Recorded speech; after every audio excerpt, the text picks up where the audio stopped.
वो घर आकर अपनी अगली जॉब ढूंढने लगता है, जहां उसे एक ग्रुप के साथ डंजन जाने का मौका मिलता है। और हम देखते हैं उस ग्रुप में यो और जिनवू न्यू मेंबर्स आए होते हैं और वो पूरा ग्रुप उन दोनों को मरने के लिए उस डंजन में छोड़ जाता है। और अब आगे तब यहाँ वो ग्रुप वापस बाहर आ जाता है। तब यहाँ उस ग्रुप का एक मेंबर कहता है, डॉन सुक, आखिरकार हम बाहर क्यों आ गए? क्या हम उन्हें वही नहीं मार सकते थे? तब डॉन सुक कहता है, क्या तुम पागल हो? अगर हम ऐसा करते तो वो स्पाइडर जाग जाता और हम वो माना क्रिस्टल्स कभी हासिल नहीं कर पाते। मुझे नहीं पता कि उस ई रैंकर को दुनिया क्या कहती है, पर बिना कॉम्पैक्ट ट्रेनिंग के वो दोनों ही उस बॉस को नहीं हरा सकते। तो अब हम उनके मरने का इंतजार करेंगे ताकि उसके बाद वो स्पाइडर दोबारा से सो जाए और उसके बाद हम उन माना क्रिस्टल्स को निकाल लेंगे। तब क्यूएन कहता है, क्या मुझे दोबारा से वहाँ पर हमला करना होगा? तब डॉन सुक कहता है, इससे तो वो स्पाइडर फिर से जाग जाएगा, तो इसलिए हम एक नए रास्ते से अंदर जाएंगे जिसे मैंने पहले ही देख रखा है, और अगर वो दोबारा से जाग गया तो हमें उसे हराना पड़ेगा। पर क्या तुम्हें वो यो लड़का याद है जिसके पास वो स्वॉर्ड और शील्ड है? उसके उस आर्मर की कीमत भी बहुत ज्यादा है, तो अगर हमें माना क्रिस्टल्स ना मिले तो हम उसके आर्मर को बेच देंगे। तो चलो देखें आखिरकार उसके फादर है कौन, ताकि हम कम से कम उसके फ्यूनरल में तो जा सकें। तब क्यूआन कहता है, मैंने जो पिछली बार धमाका किया था उससे वो बॉस अब तो बहुत ज्यादा गुस्से में होगा। तब डॉन सुक कहता है, तुमने सही कहा, और वो बॉस बहुत ज्यादा खतरनाक है, तो इसलिए वो लोग उससे कभी नहीं बच सकते। तब यहाँ यो जिनबू को आगे बढ़ते हुए देखकर कहता है, आखिरकार तुम क्या सोच रहे हो? एक सी रैंक बॉस को सिर्फ सी रैंक से ऊपर वाला हंटर ही हरा सकता है, तो इसलिए तुम इसे नहीं हरा सकते। तो चलो फिर यहाँ से बाहर निकलने का रास्ता ढूंढते हैं। तब जिनवू सोचता है, ये बिल्कुल सही कह रहा है। चाहे मैं रिवेकन होके लेवल अप हो चुका हूँ, पर मैं फिर भी बहुत ज्यादा कमजोर हूँ। वो सांप पक्का डी रैंक का होगा और वो गोलम डी रैंक से भी कम का होगा, पर ये बॉस उनसे पक्का ही बहुत ज्यादा ताकतवर है। पर पता नहीं क्यों किसी वजह से मुझे इसके सामने डर नहीं लग रहा है। क्या मैं इतना स्ट्रॉन्ग हो चुका हूँ कि मैं एक सी रैंक बॉस के सामने बिना डरे खड़ा हो सकता हूँ? अब मैं 18वें लेवल तक पहुँच चुका हूँ, तो मुझे एक सी रैंक मॉन्स्टर को हराने की कोशिश तो करनी ही चाहिए। और तो वो उस पर हमला कर देता है और सोचता है, हमें हंटर्स किसी रीजन से बुलाया जाता है, तो अब असली शिकार स्टार्ट हो चुका है। तब यहाँ प्रेसिडेंट गो अपनी मीटिंग से वापस आ जाते हैं। तब वो उनसे उनका हाल चाल पूछता है। तब प्रेसिडेंट गो कहते हैं, इन सारी मीटिंग्स ने तो मुझे सच में बहुत थका दिया है। तब वो कहता है, अब आप थोड़े टाइम के लिए फ्री हैं, तो क्या अब आप मेरे साथ एक मैच लड़ना चाहेंगे? और मुझे पूरा यकीन है कि इससे आपको बहुत अच्छा महसूस होगा। तब प्रेसिडेंट गो कहते हैं, चाहे मैं अब बूढ़ा हो चुका हूँ, पर मैं इस तरह किसी यंगस्टर की रिक्वेस्ट को मना नहीं कर सकता। तब हम यहाँ देखते हैं जिनवू उस मॉन्स्टर के साथ लड़ रहा होता है और सोचता है, इसकी स्किन तो सच में बहुत मजबूत है और इसके वार में बहुत ज्यादा पावर है। अगर मैंने एक भी गलती की तो मैं मारा जाऊंगा। और तो वो फिर से उससे लड़ना स्टार्ट कर देता है। तब यो कहता है, ये मूवमेंट्स तो ई रैंक हंटर की तो हो ही नहीं सकती। आखिरकार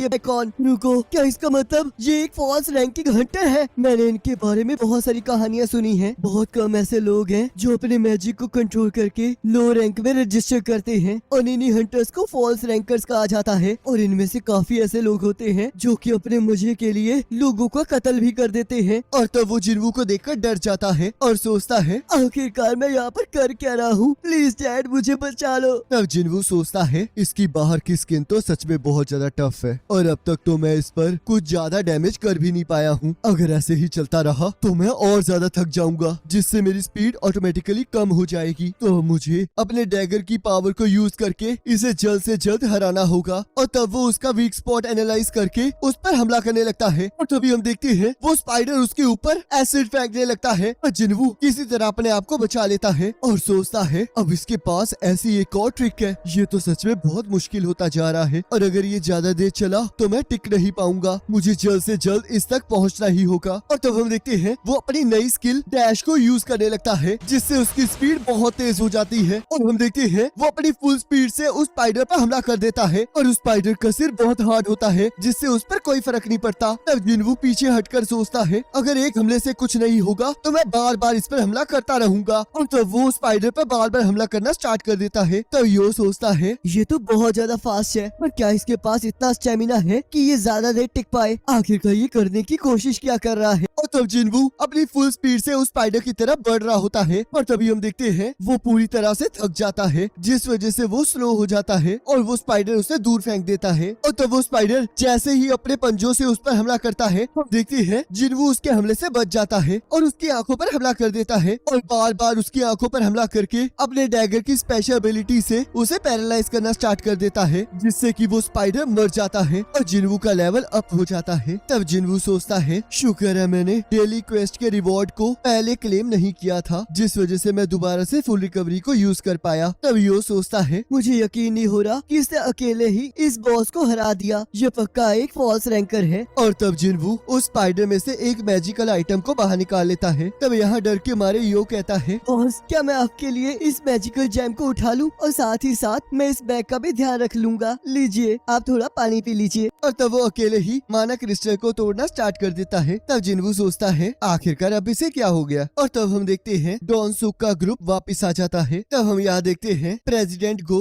और वू एक मैच खेल रहे होते हैं, जहाँ प्रेसिडेंट गो उस पर भारी पड़ रहे होते हैं। तब प्रेसिडेंट गो कहते हैं, तुम्हारी वजह से अब मुझे बहुत अच्छा लग रहा है। तब वो कहता है, आप सच में बहुत कमाल के फाइटर हैं। तब प्रेसिडेंट गो कहते हैं, अपने जवानी के दिनों से मैं थोड़ा कमजोर हो गया हूँ, पर तुम्हारे मूव्स अब काफी अच्छे हो चुके हैं, जो दिखाता है कि तुमने कितनी प्रैक्टिस की है। तब वो कहता है, ट्रेनिंग चाहे हमारे रैंक को नहीं बढ़ा सकती, पर आप अपनी बॉडी और टेक्निक्स को तेज कर सकते हो। तब प्रेसिडेंट गो कहते हैं, तुमने सही कहा, हमें हंटर्स वाली पावर के अलावा अपने बॉडी और माइंड को भी ट्रेन करना चाहिए, क्योंकि हम लोग हमेशा ही डंजन्स में जाते रहते हैं और कभी कभी हम कुछ ऐसे ह्यूमन से टकरा जाते हैं जो कि बहुत ज्यादा बेकार होते हैं। तब डॉनसुक के ग्रुप का एक मेंबर कहता है, लगता है ये बॉस बहुत ज्यादा कमजोर था और शायद इस लड़के के आर्मर की वजह से ही ये इसे इतनी आसानी से हरा पाया, पर ये इसके हाथों में बहुत कमजोर लग रहे हैं। तो अब हमें क्या करने चाहिए डॉनसुक। तब डॉनसुक यो से कहता है, तुम्हारा आर्मर सच में बहुत ज्यादा इम्प्रेसिव है। तो तुम्हारे फादर यो म्यूंगान है ना, जो कि योजिन कंस्ट्रक्शन के हेड है। तो चलो फिर मैं तुम्हें एक चांस देता हूँ, जिनवू को मार डालो। अब तक तो तुम्हें समझ आ ही गया होगा कि हम लोग नंबर्स को पूरा करने के लिए कमजोर लोगों को अपने साथ रखते हैं, ताकि सही समय आने पर हम उन्हें मरने के लिए छोड़ सके और सारी की सारी लूट को अपने पास रख सके। तो अगर तुम्हें यहाँ से जिंदा वापस जाना है तो तुम्हें इसे मारना ही होगा। और सोचता है, ये लड़के के आर्मर की वजह से ये सी रैंक डंजन के बॉस को हरा पाया है, तो इसका मतलब ये बहुत ज्यादा खतरनाक हो सकता है। और कहता है, अगर तुम हमारी बात नहीं मानोगे तो तुम दोनों ही मारे जाओगे। और वैसे भी तुम्हें डरने की कोई जरूरत नहीं है, क्योंकि इस डंजन में क्या हुआ इसके बारे में किसी को पता नहीं लगने वाला। क्या तुम्हारे जैसा डी रैंकर इस ई रैंकर से डर रहा है? और तब हम देखते हैं यो जाकर जिनवू की शील्ड बन के खड़ा हो जाता है। तब डॉनसुक कहता है, तो तुम इसकी साइड हो। तो चलो पहले कमजोर से स्टार्ट किया जाए। तो बॉयज मुझे एक चीज बताओ, क्या कभी तुम लोगों ने दूसरे लोगों को मारा है? और तभी हम देखते हैं जिनवू के सामने एक नया क्वेस्ट आ जाता है, जिसमें उसे उन 6 लोगों को मारने का टास्क दिया जाता है। और तभी क्यूआन जिनवू पर हमला कर देता है और जिनवू दूर जाकर गिरता है। तब हम यहाँ देखते हैं कुछ हंटर्स आपस में मिलकर एक दूसरे की ऑर्गेनाइजेशन के बारे में चर्चा कर रहे होते हैं। तब हैजिन कहती है, तुम लोगों ने बताया था कि तुम्हारी ए रैंक डंजन ट्रेनिंग चल रही है मिस चाह के साथ, आखिरकार वो कैसे गई? तब गीना कहती है, उस एस रैंक हंटर ने तो चुटकियों में ही उस मॉन्स्टर को हरा दिया, जिससे कि हम सभी लोग बहुत ज्यादा हैरान हो गए। पर सबसे ज्यादा शौक की होन को लगा, क्योंकि वो स्ट्राइक टीम का कैप्टन बनना चाहता है। हम लोग तो बहुत लकी हैं कि हमें बड़ी बड़ी ऑर्गेनाइजेशंस के साथ काम करने का मौका मिला है, नहीं तो आजकल तो एक टीम के बारे में ऐसी रूमर्स आ रही हैं कि उनके साथी कुछ ज्यादा ही मर रहे हैं। तब यहाँ जिनवू सोचता है, आखिरकार मैं कैसे भूल गया कि मैं एक ऐसी दुनिया में रहता हूँ जहाँ पर सिर्फ वही सरवाइव कर सकता है जो कि सिचुएशन के साथ अपने आप को ढाल सके। इस दुनिया में सिर्फ लड़ाई और धोखा ही भरा हुआ है और अब तो मुझे इन सब की आदत पड़ चुकी है। और आखिरकार ये सिस्टम मुझे उन्हें मारने के लिए कह रहा है। क्या ये किसी वजह से मुझे जिंदा रखना चाहता है? ये कोइंसिडेंस नहीं हो सकता। ये सिस्टम मुझे जिंदा रखना चाहता है। ये चाहता है कि मैं स्ट्रांग बनूं और कहता है है तो ठीक है, अगर ये सिस्टम मुझे यूज करना चाहता है तो मैं भी इसे यूज करूंगा। मैं तो भूल ही गया था कि इस दुनिया में कमजोरों से हमेशा चीजें छीन ली जाती हैं। तब एक पर्सन कहता है, लगता है कमजोर व्यक्ति को सब कुछ समझ आ चुका है। तब जिनवू कहता है, तो इसका मतलब तुम लोग भी ये जानते हो कि ये सारी चीजें कैसे वर्क करती हैं। तो अगर तुम लोग शिकारी हो तो चलो शिकार बनने के लिए तैयार हो जाओ। तब एक पर्सन उसके पास आकर कहता है, लगता है तुम्हें यहाँ पर समझ नहीं आ रहा है कि यहाँ पर चल क्या रहा है। क्या तुम्हें सच में लगता है कि तुम्हारा जैसा ई रैंक हंटर हमारा शिकार भी कर पाएगा? तुम तो सबसे ज्यादा कमजोर हो। और तभी हम देखते हैं जिनवू एक ही झटके से उसका सिर धड़ से अलग कर देता है, जिसे देखकर सभी लोग हैरान हो जाते हैं। तब डॉन सुक सोचता है, चाहे मेरे साथी में बहुत ज्यादा ओवर कॉन्फिडेंस आ गया था, पर वो एक डी रैंक हंटर था। आखिरकार एक ई रैंक हंटर ने उसे मारा कैसे? तब जिनवू सोचता है, मैं अब चाहे सिस्टम की बात मान रहा हूँ, पर मैंने अभी अभी एक मर्डर किया है, पर अगर मैंने ऐसा ना किया होता तो मेरा दिल धड़कना बंद कर देता। तो अब मैं पीछे नहीं हट सकता। तो अगर सिर्फ ताकतवर ही जीत सकता है तो मैं ताकतवर बन के दिखाऊंगा।